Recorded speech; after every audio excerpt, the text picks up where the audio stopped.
Wide দেবেন, কিন্তু কাইল মায়ার শেষ ওভারটা করছেন। Full toss on drive lofted ওয়েতে হাওয়ায় ভেসে সীমানার ওই পারে নুরুল হাসান সোহান তিনি কিন্তু ম্যাচটাকে বাঁচিয়ে রেখেছেন। 5 বল থেকে 20 রান প্রয়োজন, হবে নাকি এরকম আর 2-3টা? ওভারের প্রথম ওভারটা করেছিলেন, শেষ ওভারটা করছেন এবং পরের বলটিও কিন্তু সোহান চমৎকারভাবে বডি পজিশন তৈরি করেছেন, ফাইন লেগের উপর দিয়ে 4টি মারলেন। 4 বলে 16 রান অবশ্যই পসিবল, এবং এখানে কিন্তু শাহিন শাহ আফ্রিদি বা জাহানদার প্রমিনেন্ট কোনো বোলার নয়। আবারও চালিয়েছেন mid wicket, deep backward square leg দিয়ে, কিন্তু বল এক বাউন্সে চলে গেল সীমানার বাইরে।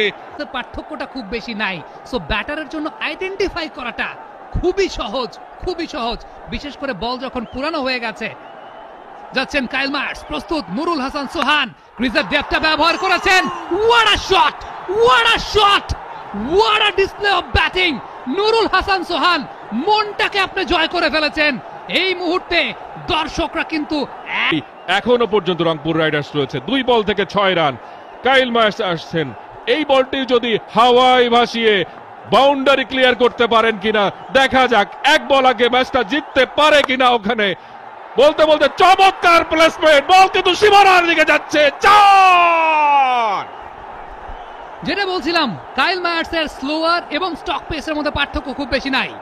নুরুল হাসান সোহান এবার এক্সিকিউটটা করলেন অফ সাইডে, অফ স্ট্যাম্পের বাইরে। ভালো বল, বলটা খারাপ করেন, বলটা ভালো করেছেন। সোহান জাস্ট একটু সরেছেন, রুমটা তৈরি করেছেন, বাইসেক্টিং বিটুইন 2 ফিল্ডার্স। দুর্দান্ত ব্যাটিং। অ্যালেক্স হেলস হাসছেন, মেকি আর্থার হাসছেন, সাইফ হাসান হাসছেন। রাব্বি একটি বল খেলেছেন, রান করতে পারেননি। গত ওভারের শেষ বলটা নুরুল হাসান সোহান এই ওভারের 5 বল থেকে 24টি রান নিয়ে ফেলেছেন, এবং কি চমৎকার ক্যালকুলেটিভ ব্যাটিং তিনি করছেন, দেখার মতো। সবশেষ যে পুশটা তিনি করেছিলেন কভার পয়েন্টের মাঝখান দিয়ে, সেটা ছিল মানে আই প্লেজেন্ট যাকে বলে। কাইল মায়ার্স তাকে, তিনি যাচ্ছেন শেষ বলটি করার জন্য, দৌড় শুরু করেছেন, আম্পায়ারকে অতিক্রম করলেন, খেলেছেন মিড উইকেটের মধ্যে।